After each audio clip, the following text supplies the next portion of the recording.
Hi, I am Teo Samarjia and I am about to make a video called How to Talk About the Internet Policy Without Sounding Like an Idiot.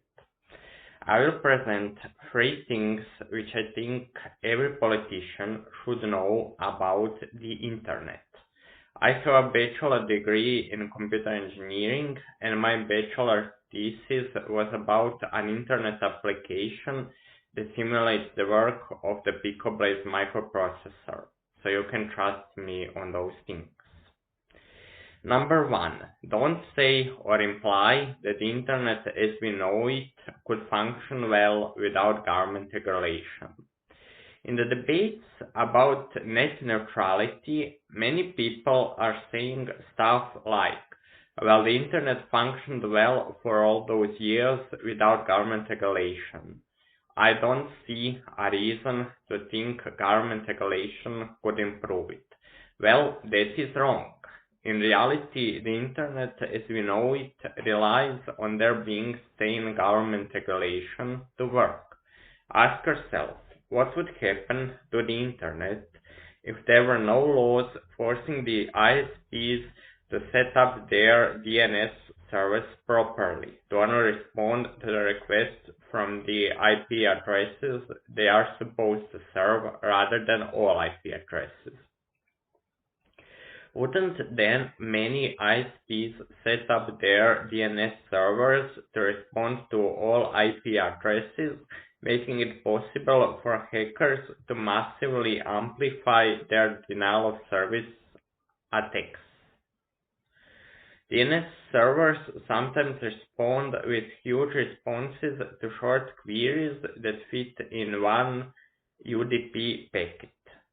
Hackers would spoof their IP addresses to appear to be the IP addresses of the servers they are attacking, and make queries to the incorrectly set up DNS servers, flooding the server they are attacking with long DNS responses to queries it did not actually make. ISPs in an anarchy wouldn't have an incentive to set up their DNS servers properly because unless there is an attack going on, DNS servers which don't filter which IP addresses they respond to will be faster. That's but one of the reasons why the internet as we know it couldn't exist in an anarchy. Making the internet work in an anarchy, not to rely on any government regulation, would be a huge engineering challenge if it is possible at all. Number two, don't imply that Huawei is a bigger threat to our security than Intel is, because it just isn't. Have you heard of the Intel Management Engine? That's a chip that Intel puts on every motherboard it manufactures, and it is a rather powerful computer running the Andrew Tannenbaum's Minix free operating system.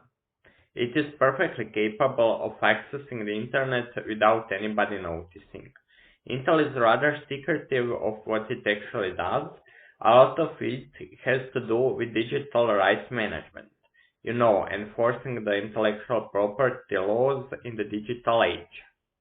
So, as you can see, intellectual property laws make us less safe in the digital age. If there is a hardware company which is spying on us, I bet it is Intel rather than Huawei.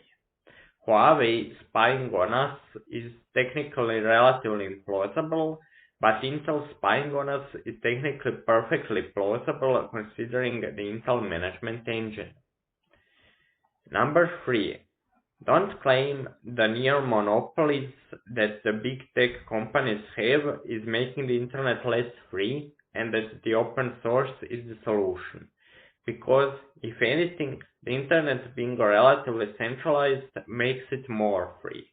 Domain fronting is necessary for a free internet, and domain fronting is only possible if the internet is somewhat centralized.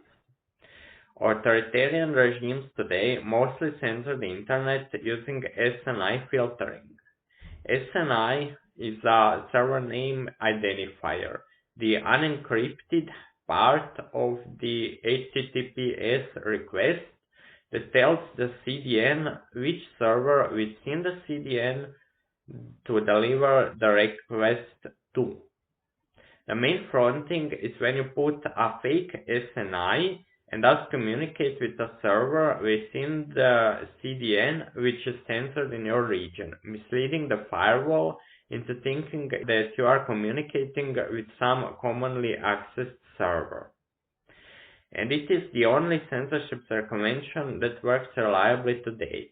Mi-Kazher is the only reliable way to access Tor in China today because the Chinese government is unwilling to block Microsoft Azure, as Microsoft Azure is necessary for Windows updates. Now let's imagine that ReactOS, the Russian open source copy of Windows, becomes popular and that the Windows updates are no longer necessary. Do you see the problem? Open source software and decentralizing the internet makes authoritarian governments more able to censor the internet with little economic damage. Anyway, that's all for this video. Thanks for watching.